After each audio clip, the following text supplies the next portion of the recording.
गजाननं भूतगणादिसेवितं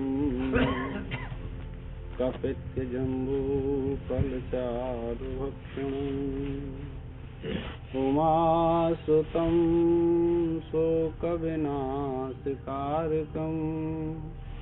नमामि विघ्नेश्वरपादपङ्कजम्। त्वमेव माता च पिता त्वमेव बन्धुश्च सखा त्वमेव विद्या द्रविणं त्वमेव सर्वं मम देवदेव।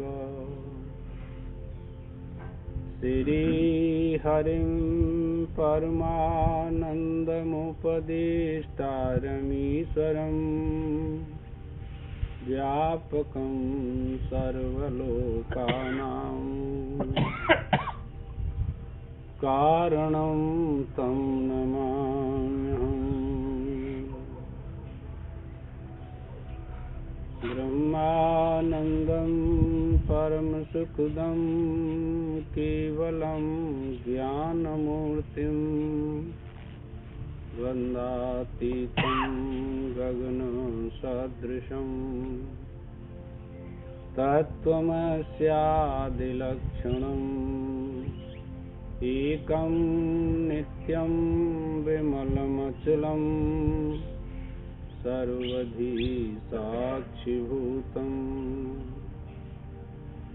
भावातीतं त्रगुणरहितं सद्गुरुं तं नमामि। चैतन्यं सर्वगमं सर्वं सर्वभूतगुहाशयं यत् सर्वविषयातीतं तस्मै सर्वविदे नमः।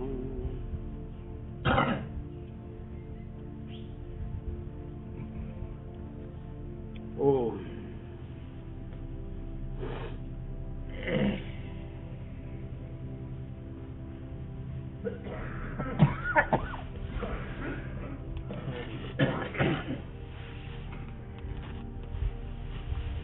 या निशा सर्वभूतानां तस्यां जागर्त संयमी यस्यां जाग्रत भूतानि सा निशा पश्यतो मुने। तामस स्वभाव के कारण सब पदार्थों का अविवेक कराने वाली रात्रि का नाम निशा है। अब ये समझने लायक प्रसंग है जो सूक्ष्म बुद्धि वाले हैं। तो क्या कहा? तामस स्वभाव। इसका अर्थ हुआ आवरण शक्ति। आवरण शक्ति जब बुद्धि में रहती है, वृत्ति में रहती है, तो क्या होता है? क्या बताए? सारे पदार्थों का अविवेक करा देती है। विवेक नहीं होने देती तामस स्वभाव वाली जब तक जो वृत्ति है आवरण शक्ति, दूसरे शब्द कहा है मैंने आवरण शक्ति। आवरण शक्ति जब तक ज्ञान शक्ति की वृत्ति में रहती है तब तक अविवेक ही रहता है, ऐसा समझना चाहिए। आई समझ में? नहीं ना आई। संसार स्वामी अभी जो दिख रहा अपनो पर आया। अरे पंडित जी गुण बात तो काई ला रहे, पहले यहाँ समझो। हम कह रहे क्या हमारी समझिए की चेष्टा ना या कोई कहवे की चेष्टा है तुम्हारी जी, तो समस्या है सबरी। तामस स्वभाव यदि किसी का है इतनी समझो कि वो आपको संसार के पदार्थों का विवेक नहीं होने देगी। तामस स्वभाव जो, क्यों? अब दूसरी वृत्ति से समझो को उसमें आवरण शक्ति बैठी हुई है, उसने ढक रखा है तुम्हारे विवेक को। ये तात्पर्य निकला यहाँ तक इस लाइन का। अब चलो आगे। सब भूतों की जो निशा अर्थात रात्रि है। सारे एक नहीं कहा, जितने 84 लाख भूत प्राणी हैं उन सब में अविवेक की शक्ति बैठी हुई है। अब तीसरी बात समझो कि मोह शक्ति बैठी हुई है, वो आपको पदार्थों का, संसार का विवेक नहीं होने देती।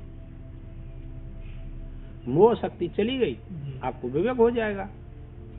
तो वो संपूर्ण प्राणियों के लिए क्या हुई? रात्रि। रात्रि में क्या होता है? अंधकार होता है ना। ऐसे ही आपकी बुद्धि की वृत्ति में, मनोवृत्ति में अंधकार बैठा हुआ है, रात्रि के समान मोह का अंधकार बैठा हुआ है। वो आपको विवेक, विचार, ज्ञान नहीं होने देता। अब आई खोपड़ी में ना ऐसे ही। हाँ, वह निशा क्या है? अब वो रात्रि क्या है? अब देखो समाधान ये तो है वो कहा पूर्व पक्ष। प्रश्न कहो, पूर्व पक्ष हो गया। परमार्थ तत्व जो के स्थित प्रज्ञ का विषय है। प्रसंग तो वही चल रहा है ना। परमार्थ तत्व माने स्थित प्रज्ञ के लक्षण क्या है, कैसे बोलता, कैसे बैठता, कैसे चलता, ये प्रश्न किया था 54वें श्लोक में। ज्ञेय है जैसे। ज्ञेय है। परमार्थ तत्व क्या है? ज्ञेय। कहीं आएगा आगे, ज्ञेयम यतत प्रवक्ष्यामि यज्ञात्वा अमृतम अश्नुते। वो जानने योग्य है, तत्व ज्ञान से प्राप्त करने योग्य है। आएगा आगे। जैसे उल्लू आदि रजनीचरों के लिए दूसरों का दिन भी रात होती है।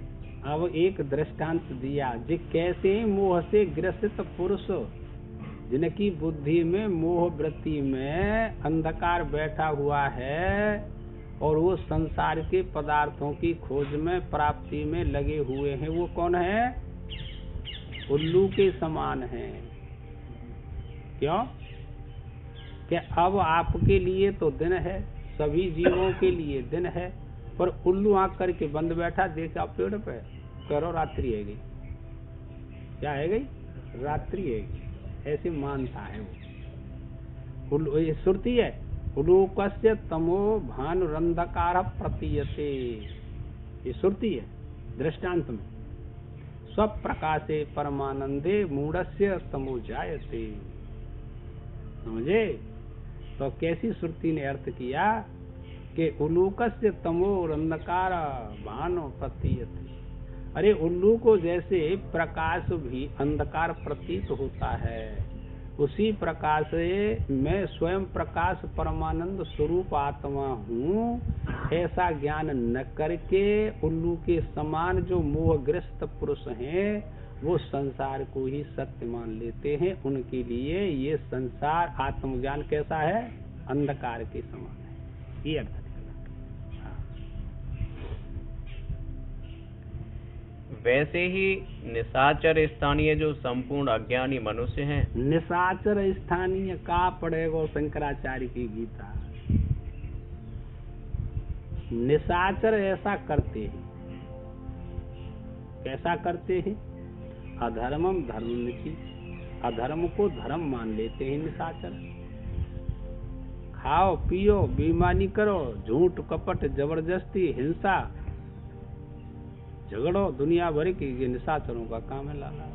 तो निशाचर स्थानीय, निशाचरों के जिसके आचरण हैं अज्ञानी पुरुषों के, वो निशाचर ही हैं। अकारण काई गाई दे रहे हो, कई परेशान कर रहे हो, कहना हमारा स्वभाव है। तो निशाचर भाई कौन हुए? वो ये कह रहे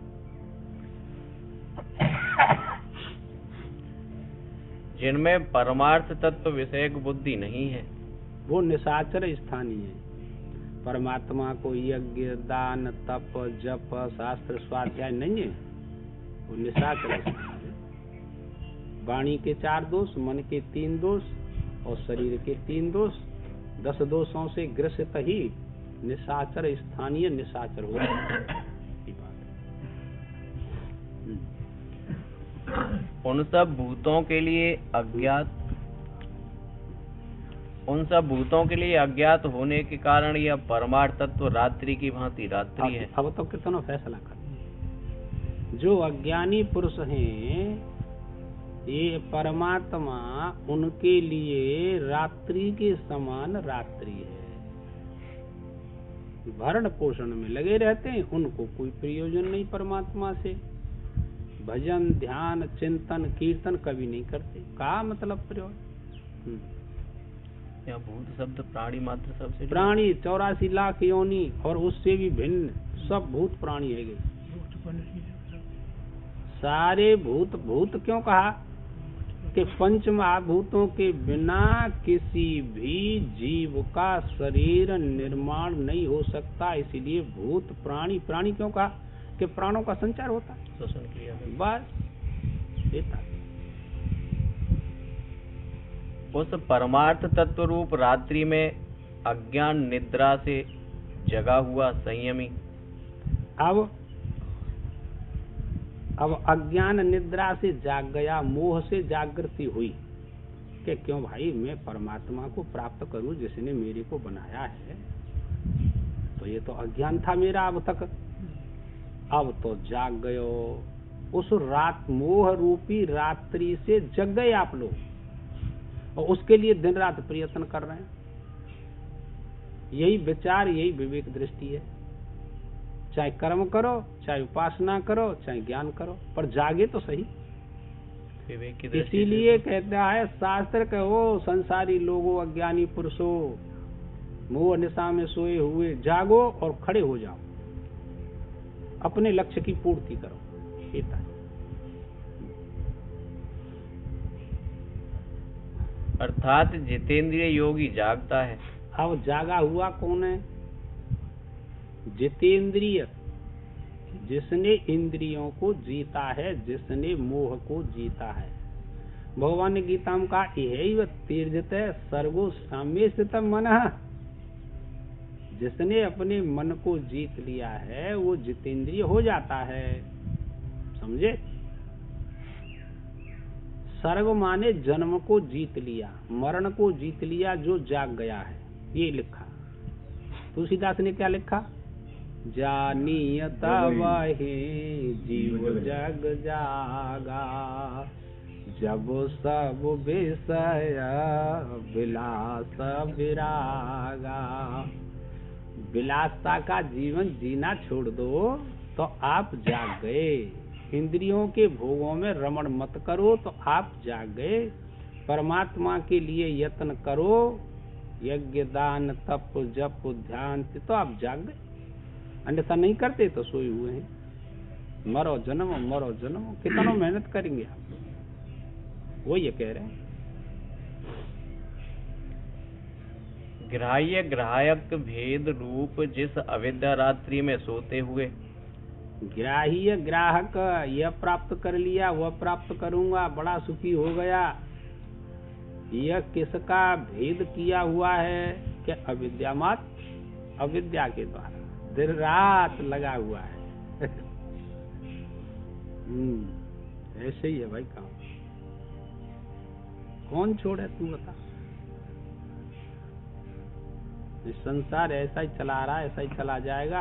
आपकी मर्जी है, जिधर जाना चाहें उधर चला जाइए। आप लोग चौराहे पर खड़े हैं, कहाँ पर जाना है अपना निश्चय मार्ग कर लो, लक्ष्य कर लो एक, बस और कुछ।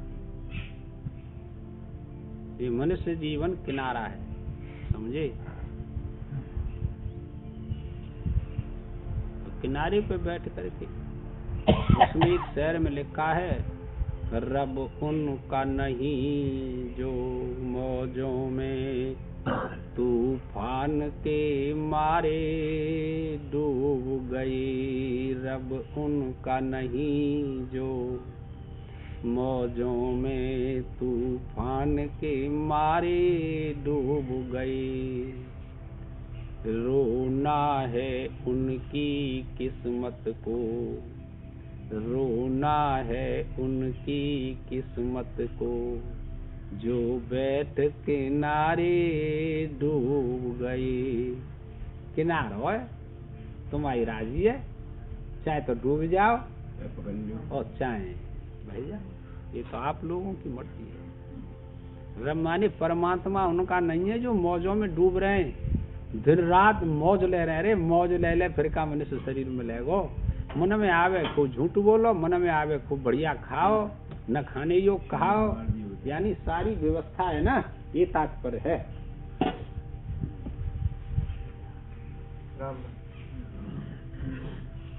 ये हालत तो किनारा है, ये मनुष्य शरीर किनारा है। किनारे को छोड़ करके तुम्हारी राजी है, बह जाओ प्रवाह के साथ तो बह जाओ। जिस अविद्या रात्रि में सोते हुए भी सब प्राणी जागते हैं, ऐसे कहा जाता है। है अर्थात तो रात्रि पर जाग रहे हैं, अब काम करेंगे। अज्ञान रूपी है रात्रि, और गाँव में जाग रहे हैं, दिन रात काम कर रहे हैं, मरे जा रहे हैं, तो जाग रहे हैं ना अपनी वृत्ति से, शास्त्रीय दृष्टि से नहीं।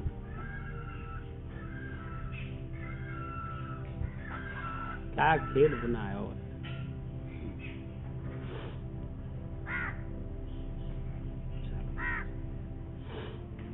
अर्थात जिस रात्रि में सब प्राणी सोते हुए स्वप्न देखने वालों के सदृश जागते हैं, वह सारा दृश्य अविद्या रूप होने के कारण परमार्थ तत्व को जानने वाले मुनि के लिए रात्रि है। रात्रि के समान है।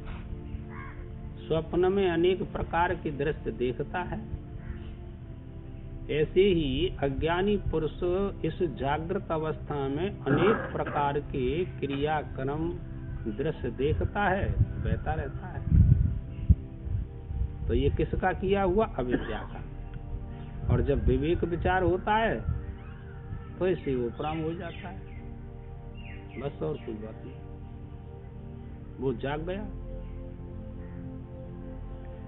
सुतराम यह सिद्ध हुआ कि अविद्या अवस्था में ही मनुष्य के लिए कर्मों का विधान किया जाता है। ठीक है, फैसला कर दो। जब तक अविद्या की अवस्था रहेगी तब तक कर्म प्रवृत्ति रहेगी, चाहे कोई हो। अशुभ नहीं करेगा तो शुभ कर्म करेगा। साधु अशुभ कर्म तो करते नहीं, लेकिन शुभ कर्म तो करते हैं, फिर भी अच्छा ही है। वो तत्व ज्ञान नहीं होता, सबको तो होता नहीं, किसी एक को होता है। ये भी तो लिखा है इसमें, है? मनुष्याणाम सहस्रेषु। हाँ, मनुष्याणाम सहस्रेषु, सहस्रों मनुष्यों में कोई एक उस तत्व ज्ञान को प्राप्त करता है। तो वो कहते हैं कि कुछ न कुछ तो कर्म अच्छा करते ही हैं और करवाते हैं जनता से, तो उसका भी पुण्य प्राप्त होता है। अरे भाई तुम इस काम को करो, तुम इस काम को करो, सबको शिक्षा देते हैं, भले ही आत्मज्ञान न हो, पर अशुभ कर्म से तो रोकते हैं साधु, कि नहीं रोकते?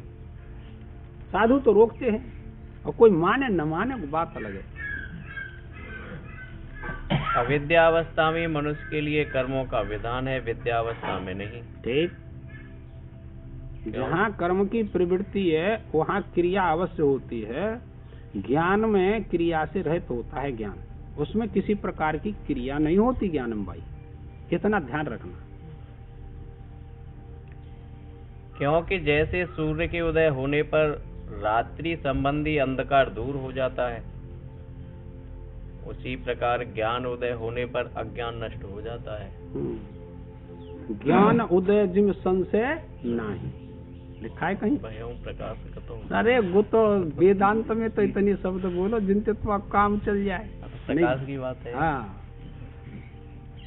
सूर्य उदय हुआ तो अंधकार चला गया, और किसी को ज्ञान उदय हुआ तो संशय चला गया, फिर किसी प्रकार का संशय नहीं।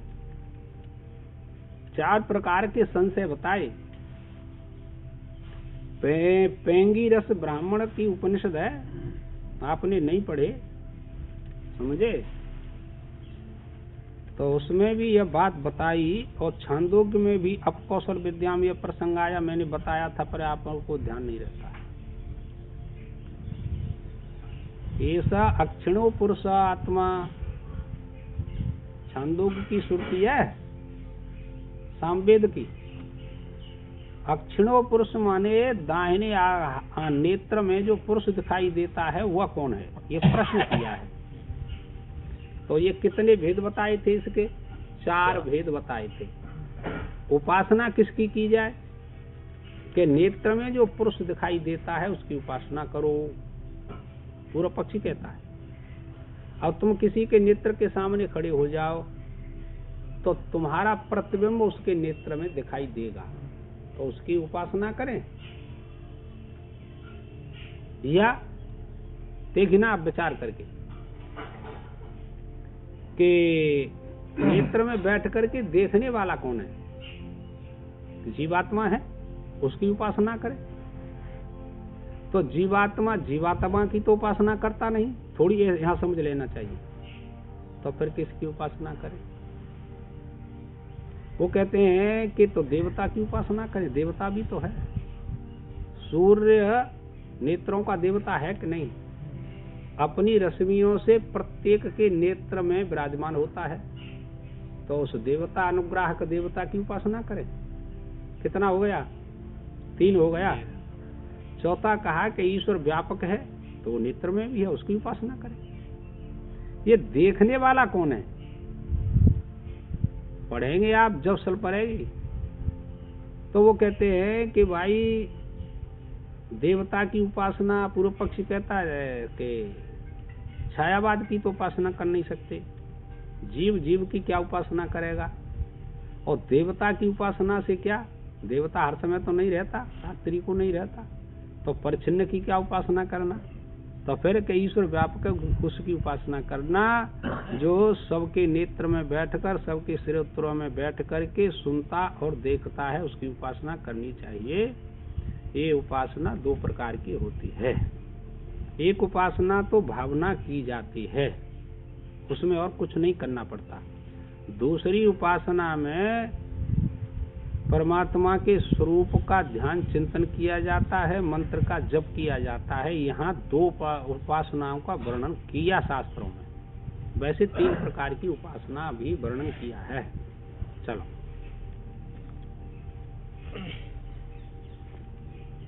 ज्ञानोत्पत्ति से पहले प्रमाण बुद्धि से ग्रहण की हुई अविद्या ही। प्रमाण बुद्धि से, प्रमाण कौन हो गया है? बुद्धि हो गई। वहां मन देख, यहाँ देखा कोई कछु कर रहा करन दबाए। प्रमाण बुद्धि है गई, प्रमाण है गई बुद्धि। तो प्रमाण युक्त बुद्धि से ग्रहित किया जाता है। क्या ग्रहित किया जाता है? अविद्या के द्वारा संसार ग्रहित किया जाता है। अब तुम देखिए, एक तो कर्मकांड वाली बुद्धि होती है, एक उपासना वाली बुद्धि होती है, एक साधना वाली बुद्धि होती है, और ये ज्ञान वाली बुद्धि होती है। आपको कौन सी बुद्धि का आदर करते हैं आप लोग? क्रम से अपना अभ्यास करो, जानो, बस आप पार हो जाएंगे। सतरजतम ये बुद्धि नहीं ली यहाँ पर, ये बात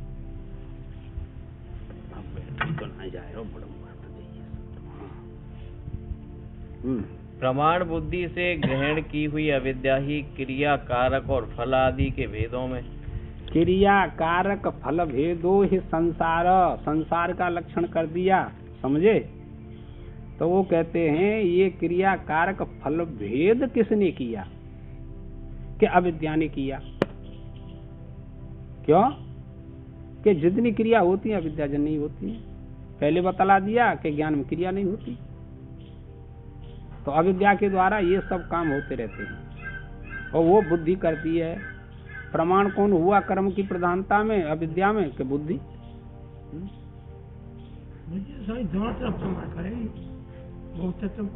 अब वही तुम्हें अब हाल बताएं, कहाँ चले गए तुम?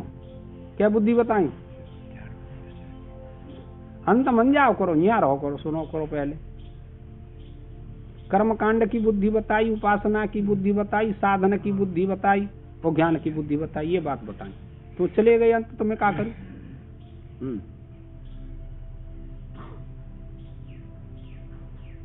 क्रियाकारक और फल आदि के भेदों में परिणित होकर सब कर्म करवाने का हेतु बन सकती है। अविद्याजन्य बुद्धि रहेगी ना, जी। तो कर्म में प्रवृत्त करा सकती है सभी को, और करती है। अप्रमाण बुद्धि से ग्रहण की हुई अविद्या कर्म करवाने का कारण नहीं बन सकती।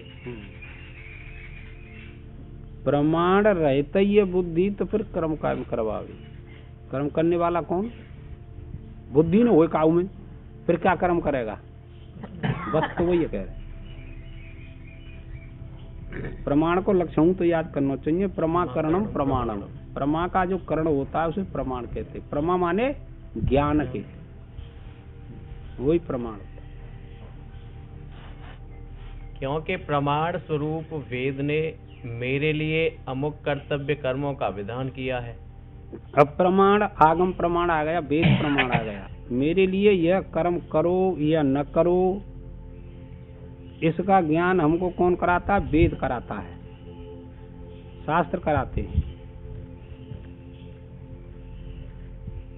ऐसा मानकर ही कर्ता कर्म में प्रवृत्त होता है। यह ठीक है? सब वेद शास्त्र पढ़ कर के कर्म प्रवृत्ति और कर्म निवृत्ति का ज्ञान होगा, तुम स्वयं नहीं जान सकते, ये तात्पर्य। और उसी के द्वारा जान करके कर्म में प्रवृत्ति होगी और कर्म में निवृत्ति होगी। अब वेद सुने नहीं, पढ़े नहीं, तो सुन तो लो कम से कम।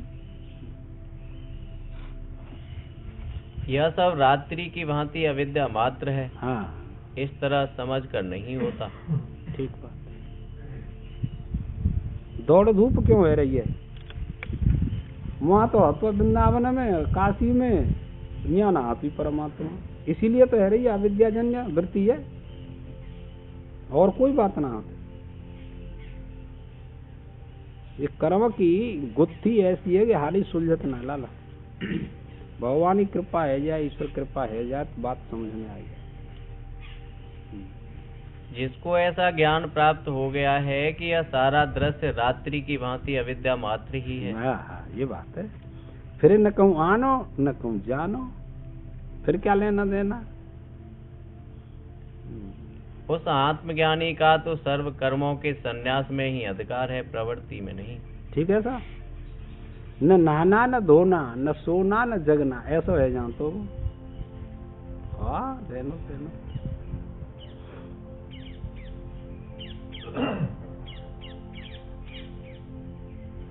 इस प्रकार तद्बुद्धिस तदात्मानः इत्यादि श्लोकों से उस ज्ञानी का अधिकार ज्ञान निष्ठा में ही है, दिखलाएंगे। हाँ, अच्छा एक बात बताओ, ये सब बात पढ़ ली तुमने, अब कोई परेशानी ना है ना? कि बुद्धि को आत्मा में प्रतिष्ठित करने के लिए आपको कुछ करना तो पड़ेगा, स्वतः तो होगी नहीं, उनकी विचार बनाना पड़ेगा, कुछ तो करना ही पड़ेगा।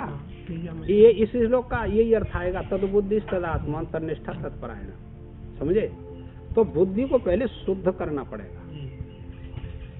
निष्काम कर्म योग से बुद्धि शुद्ध हो जाती है, तब उसमें प्रतिष्ठित होगी। प्रतिष्ठित का मतलब होता है जैसे आत्मा शुद्ध है ऐसे वो शुद्ध हो गई, दोनों की एकता हो गई, ये प्रतिष्ठा है।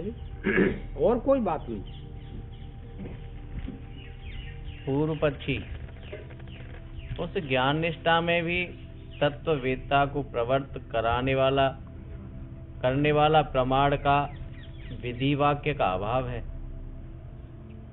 इसलिए उसमें भी उसकी प्रवृत्ति नहीं हो सकती। कितने प्रकार के वाक्य होते हैं? 2 प्रकार के, एक विधि वाक्य और एक निषेधात्मक वाक्य। ठीक है ना? अब किसी को आत्मदृष्टि हो गई, उसके लिए विधि वाक्य निषेध वाक्य दोनों नहीं रहे, उसे कोई प्रयोजन नहीं। ये बात। अब तुम यहाँ बैठे हो आके, ऐसे समझो, तो अब न का साइकिल की जरूरत है, न मोटरसाइकिल की, न कार की अवकाश की जरूरत ही ना, सब छूट गई जो तक जा रही है। ऐसी आत्मज्ञानी है, जब तक ये सब साधन है, जब आत्मज्ञान की प्रतिष्ठा है गई, बस छुट्टी है गई, कुछ नहीं, मैं आत्मा हूँ। आनंद तो खूब आनंद अनेक है, एक क्षण उसमें लिखा है और उपनिषद में एक क्षण मात्र कोई अपने स्वरूप में स्थिर है या एक क्षण, तो वो कहते हैं करोड़ यज्ञों का फल उसे प्राप्त हो गया, ऐसा लिखा है। तुमको ध्यान नहीं, आत्म पुराण चली थी तब बताया था मैंने।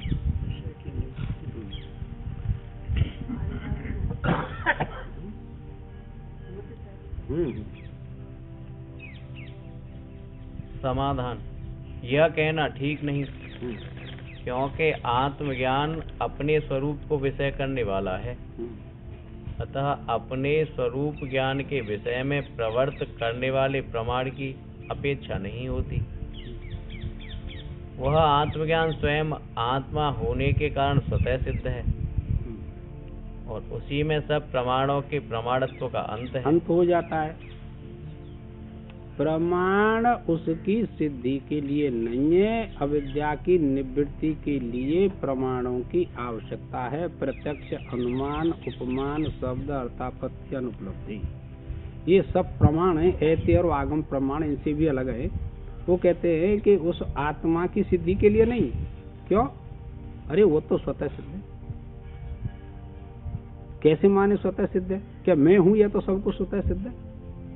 बस इस पर से आवरण हटा दो, फिर आपको ज्ञात हो जाएगा कि मैं आत्मा हूं। आवरण को हटाने के लिए सब प्रमाणों की आवश्यकता होती है, बाकी और कोई बात नहीं। अंधकार को दूर करने की आवश्यकता होती है। भीतर मणि रखी है ना, वो तो स्वयं प्रकाश है, वह दीपक की आवश्यकता थोड़ी है कि वो कोई देखे। बता ये बात। अर्थात आत्मज्ञान होने तक ही प्रमाणों का प्रमाणत्व है। ठीक है, अब कह दे ना, आत्मज्ञान हो गया, अविद्या की निवृत्ति है, प्रमाणों की आवश्यकता नहीं। इसीलिए ये तो विवेक चूड़ामणि पढ़ी ना, उसमें कोई श्लोक आयो है?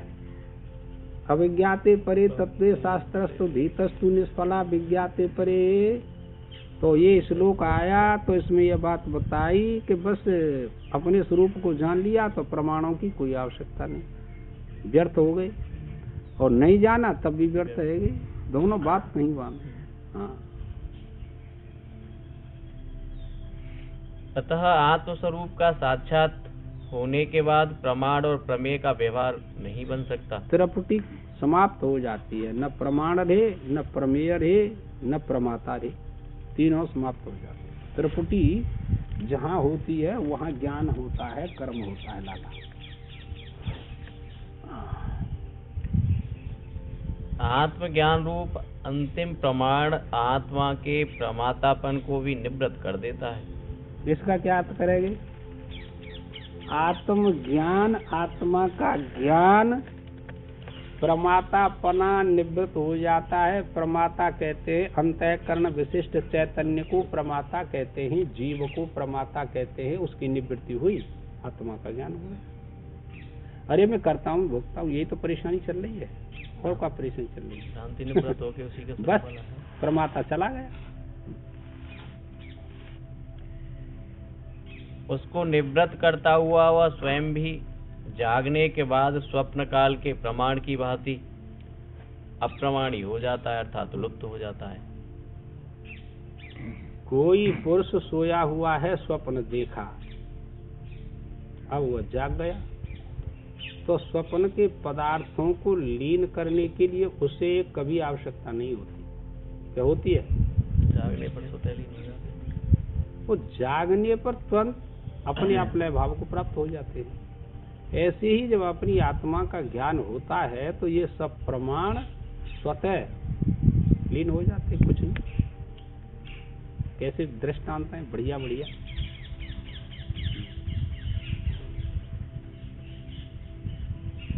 क्योंकि व्यवहार में भी वस्तु प्राप्त होने के बाद कोई प्रमाण उस वस्तु की प्राप्ति के लिए प्रवृत्ति का हेतु होता नहीं देखा जाता। हाँ, सही है। वस्तु प्राप्त है गई कोई व्यवहार में, फिर उसके लिए क्या यत्न करेगा? कोई कुछ नहीं, है गई, प्राप्त है गई। इसलिए यह सिद्ध हुआ कि आत्मज्ञानी का कर्मों में अधिकार नहीं है। अब यहाँ बहुत स्पष्ट है, फिर आगे देखना। आगे आएगा और बहुत कर रो प्रसंग आएगा, या ना ही करते। जिसने तीनों ऐसणाओं का त्याग कर दिया है, बड़ी शांति से तू सोच ले,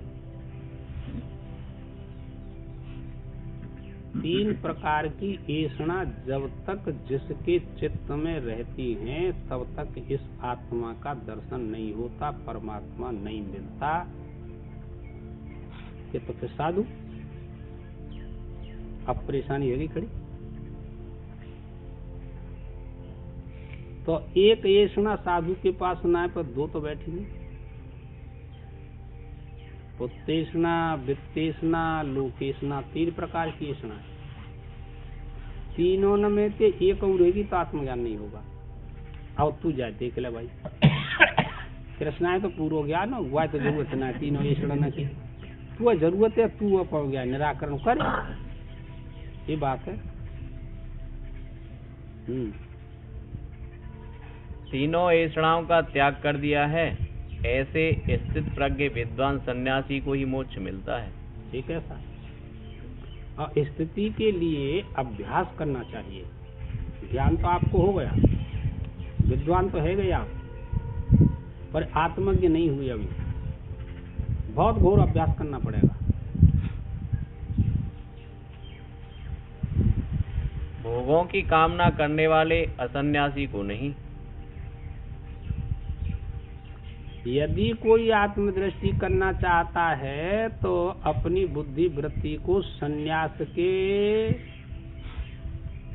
क्रियाकलापों को, साधनों को धारण करना पड़ेगा। कपड़े रंगने की तो कोई बात नहीं, यानी विरक्तता लानी पड़ेगी। गेय स नित्य सन्यासी, आगे निरूपण करेंगे। वो नित्य सन्यासी समझने योग्य है कौन? यो न द्वेष्टि, न शोचते न कांक्षते, न शोक करता है, न मोह करता है, न आकांक्षा करता है, न किसी से राग करता है, न द्वेष करता है। इतनी बढ़िया बात गीता की पढ़े तो ले कोई, वो सन्यासी है। बताओ क्या करे? यूं ना कहीं कपड़ा रंगी ले जाता है तुम्हें आत्मज्ञान, ऐसा कुछ नहीं। ये एक बुद्धि की वृत्ति में ऐसा ज्ञान उपस्थित होना चाहिए, प्रकट होना चाहिए, ये बात। और 3 ऐसनाओं से रहते है जाओ, जाके विचारो, वही काल में ज्ञान हो जाए।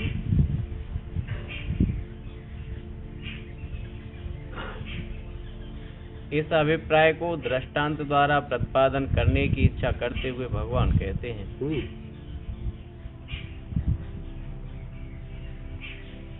आपूर्यमाण मचल प्रतिष्ठम समुद्र मापः प्रविशन्ति यद्वत् तद्वत् कामा यम प्रविशन्ति सर्वे शांति मापनोति न काम कामी। जिस प्रकार जल से परिपूर्ण अचल प्रतिष्ठा वाले समुद्र में, अचल समुद्र में कभी चलन क्रिया नहीं होती, वो सदैव अचल भाव में रहता है। अचल किसे कहते हैं? जो चले। तो चल तो जो मकान ना रहे तो चल लो, इसी को अचल नहीं कहते। अचल कहते हैं जो क्रिया से रहित होता है, उसी को अव्यय कहते हैं। समझे? किसी प्रकार की क्रिया न हो, मकान में क्रिया है रही है या चारपाई में क्रिया है रही है, सब में क्रिया है रही है, अपने आप रखे नाश को प्राप्त हो जाने, कितनी भी इंतजाम कर ले। उसको कूटस्थ कहते हैं, अक्रिय कहते हैं, अव्यय कहते हैं। हाँ, वो विकार से रहे, बस उसी को कहते हैं। आपूर्यमाणम अचलम प्रतिष्ठम, जो जल से परिपूर्ण है पर कभी चलता नहीं। देखिए कितनी इस पृथ्वी पर नदी हैं, सब कहाँ से निकलती हैं और कहाँ जाकर के मिलती हैं? जहाँ से निकली हैं वही जाकर के लीन हो जाती हैं। आप कहेंगे हिमालय से निकल रही हैं, तो इसका मतलब सुना नहीं, पढ़ा नहीं। समुद्र से निकलती हैं, समुद्र में लीन हो जाती हैं, समुद्र ज्यों का त्यों रहता है, कभी बढ़ता नहीं, घटता नहीं, ज्यों का त्यों। ये तात्पर्य। अचल प्रतिष्ठा वाले समुद्र में अर्थात अचल भाव से जिसकी प्रतिष्ठा स्थित है। हाँ, ऐसी प्रतिष्ठा, ऐसा प्रतिष्ठित हो जाती है उसकी बुद्धि लाला अपने स्वरूप में। कि संसार की कितनी कामना, पुत्रेष्णा, वित्रेष्णा, लोकेष्णा उसके पास आती रहे, अछूता रहता है, उसे क्या लेना देना। ऐसे अपनी मर्यादा में स्थित समुद्र में सब ओर से गए हुए जल उसमें किसी प्रकार का विकार उत्पन्न किए बिना ही समा जाते हैं। विकार उत्पन्न जैसे समुद्र में नहीं होता, उसी प्रकार से आत्मज्ञान की स्थिति में पहुंचने पर उसमें किसी प्रकार का विकार उत्पन्न नहीं होता, वित्तेष्णा भी समाप्त हो जाए। दृष्टांत आया था, ध्यान है आपको, तुकाराम का। किसका था? राजा ने बुलाया, बड़ा स्वागत सत्कार किया, महाराज कुछ सुना दो, तो उन्होंने एक पद सुनाया, राजा मोहित हो गया। तो उसने कहा अच्छा इनको एक पलंग दे दो। तो सोने चांदी हीरा पन्ने से मड़ा हुआ पलंग दिया, सिपाही भेजे कि वहाँ ले आओ, अग्नि कुटिया पे ले जाओ। ले गए, उन्होंने कही मैं ही ले जाऊँ, भगवान को आसन लगाऊंगा जहाँ पे, लाए रहे सिर पे धरे के कि मुझे स्वयं ले जानी चाहिए, भगवान की सेवा करूँगा। तो फिर मन में आई कि वहाँ रखूँगा झोपड़ी में तो चोर ठग लगेंगे, ये तो बेकार उत्पन्न है वो भगवान की सेवा में भजन ध्यान करती। तो लाए जट जमुना में पटक दो, बीच जमुना में जाके डाल दो। सिपाही ने जाके कही महाराज तुम पलंग तो जो जमुना में डाल दो, वहाँ बिल्कुल सत्कार ना करो, इतनो कीमती क्या? हाँ भाई बुलाओ जट राजा, और ज्यादा श्रद्धा है गई कि इतनो त्यागी पुरुष वित्तेष्णा बिल्कुल ना हती, भाई लिवा के लाओ। फिर लिवा के ले गए, फिर माते चल दे स्वागत सत्कार करो। महाराज मैं तो तुम्हें दयो भगवान की सेवा काज के सेवा का दयो का विकार एक दयो जी, वहाँ की रक्षा में लगे और रहतो में भजन कहाँ हो तो छूट जा। तो राजा को कुछ दुख हुआ, जट चल दे जमुना पे आए, वान के तू यहाँ पे पलेंगे ले जा के महाराज वो तो बहेगो के ले हमारा आए लिकार के धर दो, फिर 10-20 और लिकार के धर दे, बहुत बढ़िया बढ़िया कीमती। राजा देख के चमत्कार है दंग रहेगो कि भाई इतना बड़ो त्यागी, इतना बड़ो तपस्वी ज्ञानी जाके काज धन्य। तो क्या हमारी वृत्ति ऐसी है?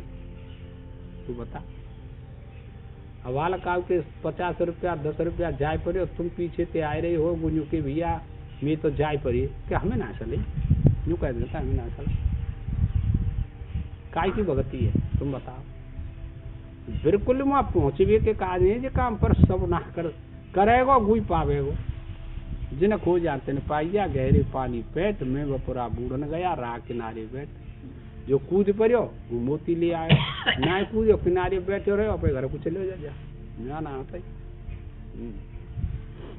उसी प्रकार विषयों का संग होने पर भी हाँ, जिस पुरुष में समस्त इच्छाएं समुद्र में जल की भांति कोई भी विकार उत्पन्न नहीं करती हुई। ठीक है, और तो नेगेटिव लड़ाई है यहाँ पे, क्या समझे? वायदई बहुत मोदई थोड़ी और गूंज रखे ने हड़िया रंग में रंगा भाई, ये हालत है। देखो मैं सुनाऊं तुम्हें जग बात है। गोपी चंद भर्तहरि है गए साधु, तो गांव गांव घूमते गोपी चंद भर्तहरि। राजा तो होते ही है दोनों, बड़े सुंदर है, ब्रह्मचारी पन और ज्यादा सुंदरता आई गई। भिक्षा मांगते खा लेते। सो राजा नगर में जाए के गांव ते बाहर एक झोपड़ी पड़ी कुम्हार की, सुमा जाके रहे भिक्षा मांगेला में और खा में और झोपड़ी में आराम थे परे भजन करे भगवान। नगर के लोग सल परी के 2 साधु बहुत अच्छे आए, कोई आ जाए तो उपदेश कर देते। उपदेश करते करते अब वहाँ भीड़ इकट्ठी है गई, प्रचार है वो साधु न। राजा तक खबर पहुंची, समझे? तो राजा ने ऐलान कर दो कि भाई कल को तो मैं दर्शन करके आऊंगा। कैसे साधु में सुगुनते आए के जट कह दे कि महाराज कल को तो राजा है रोज कुमार कुमारी बालक बच्चे ने कोई मारा कल को तो राजा आए रो ना बड़ी भीड़ हुई रही। हाँ कोई बात ना आमन जी रात विचार करो दो भैया जब मक्खी बिने बनाए वो बंदा कैसे हुए जी तो फिर परेशान करेगा राजा और जनता परेशान करेगी रोज वांगे भजन छूट जाएगा भाई बेकार होएगा। झटक प्लान बनाए लो दोनों ने सो भिक्षा मांग के लाए दोनों और राजा आ जाएगा जब वही खाएंगे लेट से तो कोई बात नहीं। जनता आई फौज आई राजा आयो कहाँ के जी बैठे टाट बिछाए रखो। राजा ने कही भाई हमारे यहाँ से मंगा लें तो लाला तू के यहाँ रुके रहे कई दिन से और ये ऐसे रेत हम डाल रखे कि महाराज मैं क्या करूँ जिन तो जी पसंद है मैंने तो कही दिन थी और तुम्हारे काज बढ़िया लाऊं कहीं हम तो ऐसी रही और उन्होंने कही राजा आए वो बैठे हो जनता बैठी वन की लाला रोटी खाई लियो वो तो भला दिन है गई है लेट है गई राजा तो जन कब तक करिए वो रोटी निकाली झोली में थे चुपरी चुपरी एक ले लो सूखी सूखी एक अलग धर दें बढ़िया बढ़िया भोजन एक ले लो और दूसरे ले लो बढ़िया बढ़िया खीरी एक ले ली रात तो एक ले लो झट लड़ाई है गई। सो रोटी मारी फेंक के और रायतो मारी और फेंक के और खीर मारी फेंक के क्या बढ़िया बढ़िया अपने ले लेंगे हमें देंगे जे ऐसी सूखी सूखी हमारा खा लेती रोटी अलग अलग मांग के लांगे कर लेती बड़ो झगड़ो भयो। राजा ने विचार करो जो कोई साधु ना है गंवारा आदमी आई समझ में दूसरे दिन ते माँ की बने थे वही बंद है वो जे हालत है का सुनो ऐसी दृष्टांत है माँ पहुंचो एक का पर हमारी तो सौ कसानी ना जा रही बना तो बने वो हम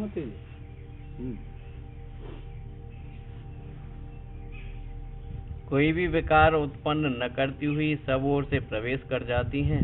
हाँ कोई विकार उत्पन्न न हो तो समुद्र के समान आप लोगों की बुद्धि है गई मन है वो अच्छा कोई गाय दे रहो कोई पूजा कर रहो कोई माला पहरा रहो फिर क्या करें तुम देखो विचार करके कि हमारे संग में ऐसी घटना हुए तो हमको क्या सोचना चाहिए। जो पूजा कर रहे हो सेवा कर रहे हो गाय तो यूँ कहें कि भाई बहुत ही ज्यादा बढ़िया रहे ये मालदार हो जाए और जो ने गाय दे रहे हो का है और बुराई कर रहे हो का है गाय तो यूँ कहें कि ये सब मर जाए तो फिर कोई साधु लाना है भाई सुन लो कान खोले फिर ज्ञान दृष्टि ने होगी कब काल जन्म में 13 शतकार हो 13 शतकार हो चलो भैया ये बात है। अर्थात तो कर्म को फल तो अपनी आप मिलता लाला कोई मत के जो मिलते अर्थात जिसकी समस्त कामनाएं आत्मा में लीन हो जाती हैं। ठीक है साहब तू देख सकते पहले यो का हो वो कितनी कामना है भाई उन्हें बटोरी के राख तो जन कितनी कामना है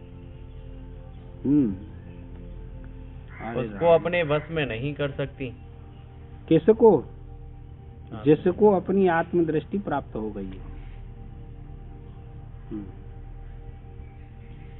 उस पुरुष को शांति अथवा अर्थात मोक्ष मिलता है। फैसला कर दो या इस लोक में दूसरे को अर्थात भोगों की कामना करने वाले को नहीं मिलता। ये तो पहले आई कामात्मना स्वर्ग परा जन्म कर्म फल प्रदान क्रिया विशेष बहुलाम भोगे शरण गति प्रति। ये दूसरा अध्याय इतना बढ़िया है। पहले राजे से ते भेंट भैया लाली थे लंबरदार के माँ ऊपर रहते मैं तो लाल कछु याद है का राजे कहाँ याद है सुनाइयो फटाफट 72 श्लोक सुना दे दूसरे अध्याय के भाई मैंने कही ये तो बहुत ज्ञान हो जाए सब श्लोक टोटली और सुनाए मैं पूरा ज्ञान हो तो राजे से पहले थी ये कोई नई बात हो रही है। अभिप्राय यह है कि जिनको पाने के लिए इच्छा की जाती है उन भोगों का नाम काम है। काम शब्द का अर्थ कर दिया तो समझे काम कहते हैं इच्छाओं को। कितनी इच्छाएं कितना मन तृप्त होगा कि न होगा सभी वस्तुओं को प्राप्त करके तुम बताओ। आज तो 500 रुपया को आयो है कल को हजारों मन होगा और रुपया आएगा 1000 रुपये ले आओ है तो ये ऐसी कामना है जो बड़े वो करते हैं लाला, अब ज्यादा का ये सुनीति का है।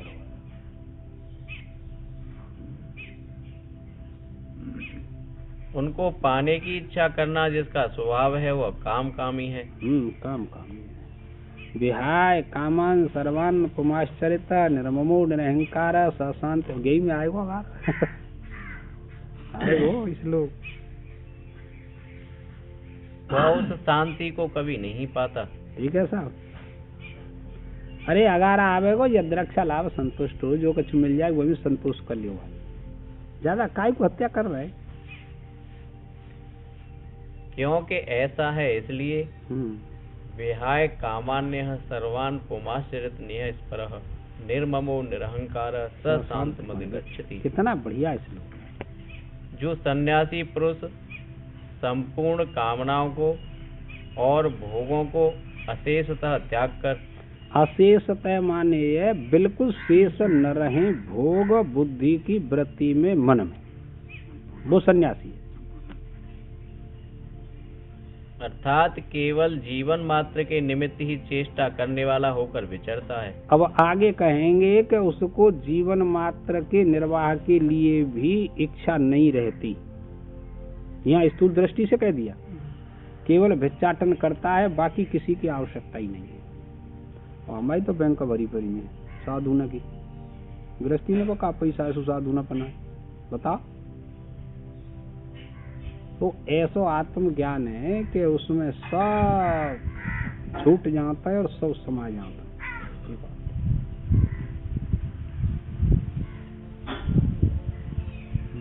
तथा जो स्पृहा से रहित हुआ है, स्पृहा माने फल इच्छा से रहित हो गया है।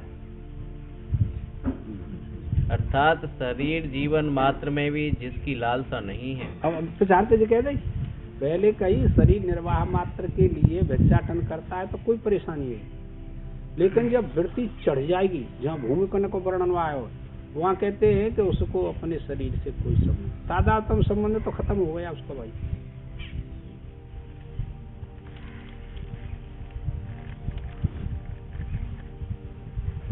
ममता से रहित है, अर्थात शरीर जीवन मात्र के लिए आवश्यक पदार्थों के संग्रह में भी यह मेरा है ऐसे भाव से रहित है। अब अगर राखियो, अगर आगे जाके बहुत कोटेशन आएंगे बहुत अच्छे अच्छे,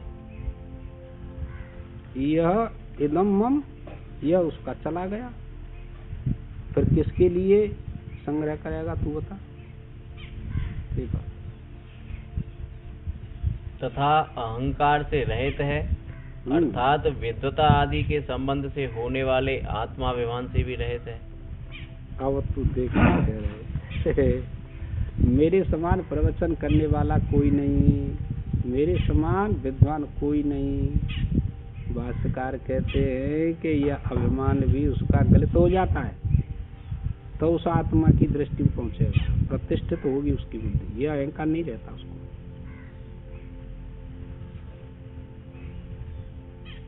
कमाल की बात है लाला, एक को अनुकरण करो, अभ्यास करो।